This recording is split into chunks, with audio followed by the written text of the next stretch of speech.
billionaire so freaking bad. Buy all the things I never had.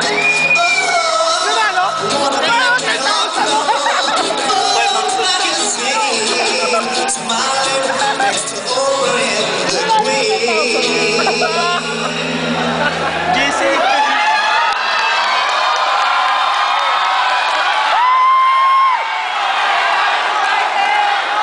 Dito party to stop. Kaya naman party to. Wait, 500 ba na? I love you too.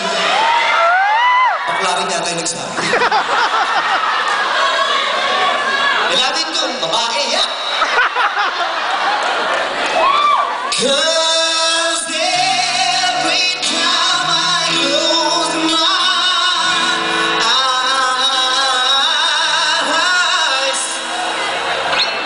I see my name in the shining lights. A different feeling. Oh, a different feeling. Every night, oh my eyes away.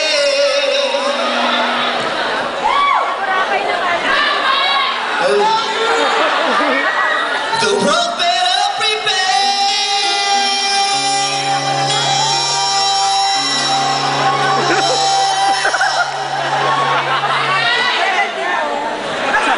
problema niyo sa akin. So when I'm a billionaire,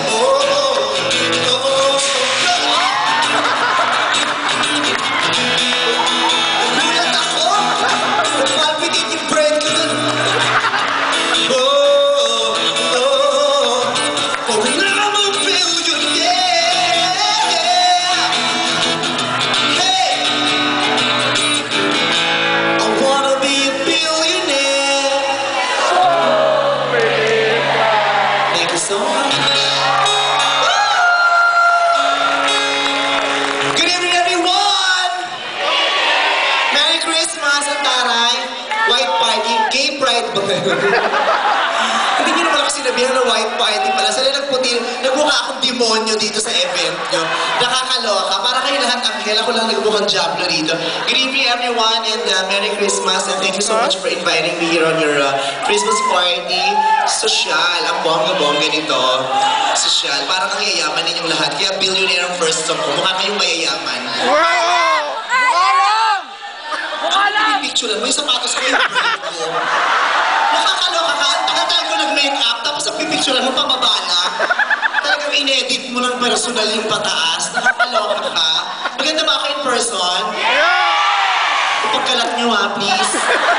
Wala kasing naniniwala. Pakitext na ng mga friends nyo. Kahit one friend a day lang. Pakisabi, may itsura pala sa personal yung vice gand. Wala po kasing naniniwala. Kasi lahat po ng tao, buong mundo naniniwala mukha akong kabayo.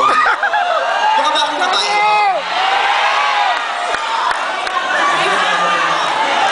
May umoo, nakapal ang mukha. Wala akong pakialam. May ano kung mukha akong kabayo, hindi ko makasalanan. Kasalanan ko ng nanay ko dahil hindi siya pumatol sa hinete, hindi ako kabayo ngayon. Usapin niyo yung nanay ko kung may problema na sa itsura ko. So, itong mga nasa harapan ngayon, itong mga big bosses. So, ito na ang oras para makaganti-ganti tayo sa...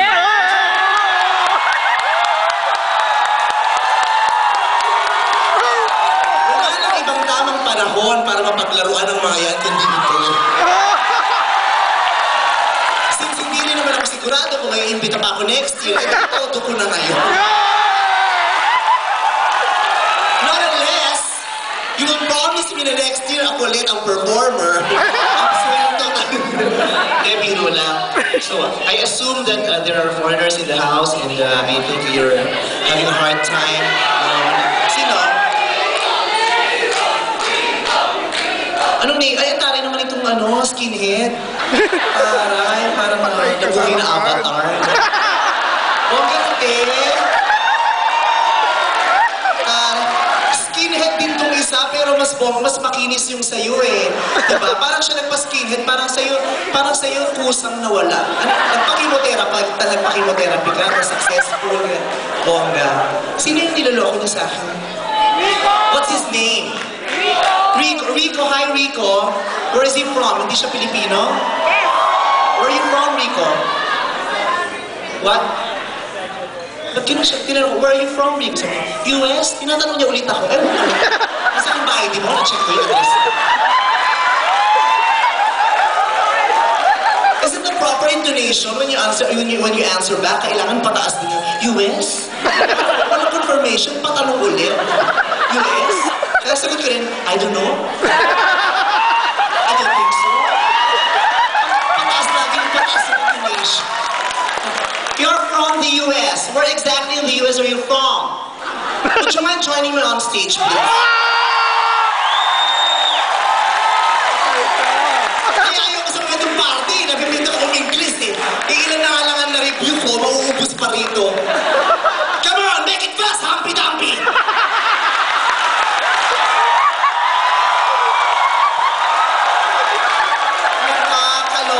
Christmas party ito, ina-expect ko makita, mascot ni Santa Claus, hindi ni Penguin.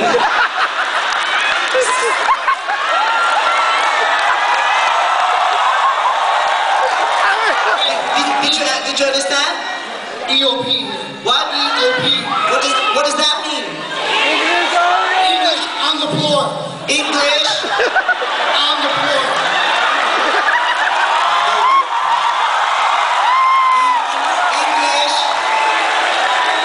English On the floor. English on the floor. Floor. EOP.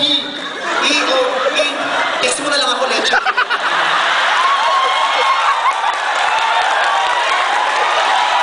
Rico, what's your last name, Rico? Gamboa. Gamboa. Gamboa lang yun.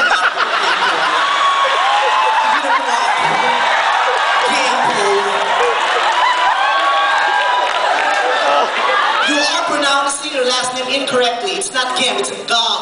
Gom, open your mouth, use your articulators, say it again. Gom, Gom, Gom. Once more, Gom.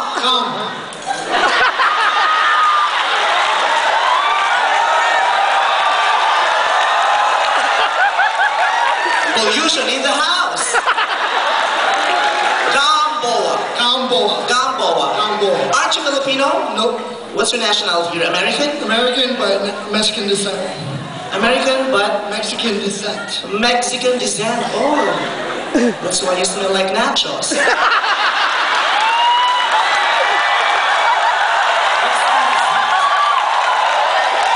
So you are half American, half Mexican. So what brought you to the Philippines? Work. No, it is the airplane that brought you.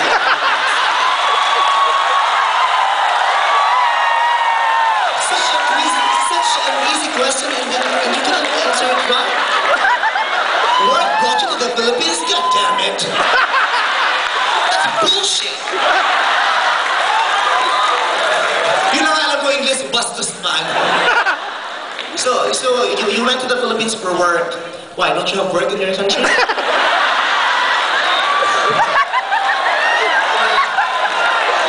Don't smile at me. What? So why don't you work in your country? A lot of Filipinos in the Philippines don't have work. Go back to your country. Well, I'm just kidding, okay? Don't get me wrong, I'm just kidding. You know what kidding is?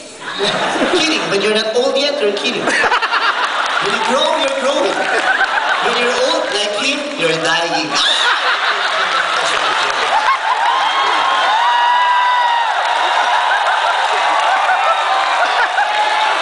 So Rico Gamboa from the USA with Mexican descent. So do you have a girlfriend? Wife. You have a wife? Oh, where's your wife? In the U.S. In the US? Why did you bring her along here? The Philippines is such a fun place. Why? Konti English lang, di makasagot. Don't you miss her? Don't you miss her?